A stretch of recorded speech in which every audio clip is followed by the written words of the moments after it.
This tutorial is showing you how to solve a system of equations.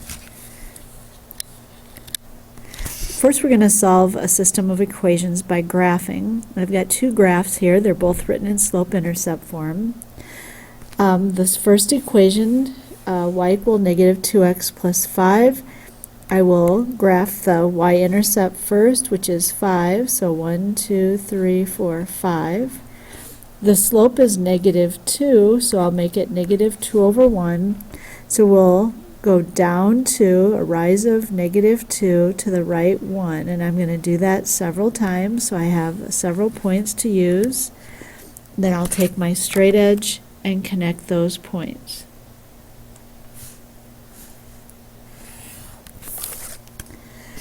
All right, next we're going to do the second equation. The second equation has a y-intercept of negative 4. 1, 2, 3, 4. We'll put a point there. And it appears as though it doesn't have a slope, but it's actually a 1. Or in rise over run form, it's 1 over 1.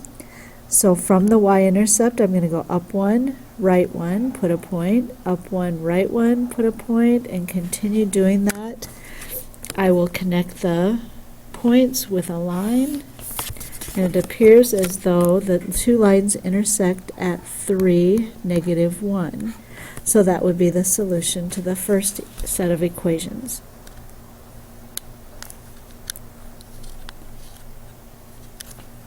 Next, you can try one.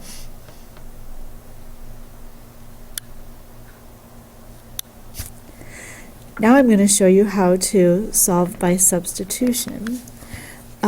You can see in these two equations we have a y equal in each of them.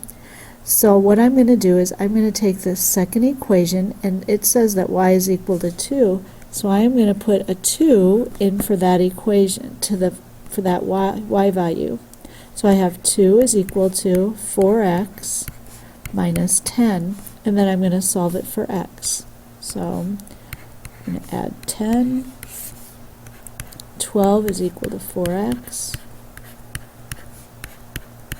and x would be equal to 3. So my x coordinate is 3. Now you don't really even have to work out what the value for y is, because the second equation says that y is equal to 2. If you wanted to, you could have come over here and you could have replaced that x with a 3. And 4 times 3 is 12, minus 10 is also 2.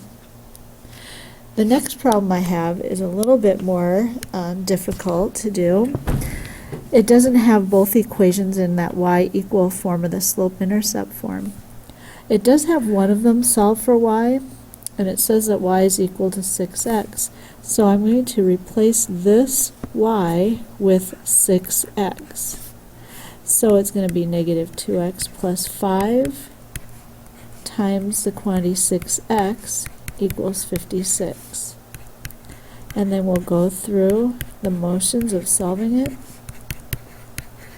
At this point, we want to add like terms.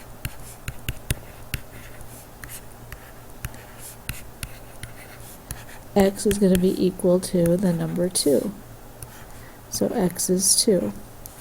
Well, if x is 2, to find the value of y, I can just take 6 times 2, and that will give you the y value, so that would be 12. And next you have one that you can try.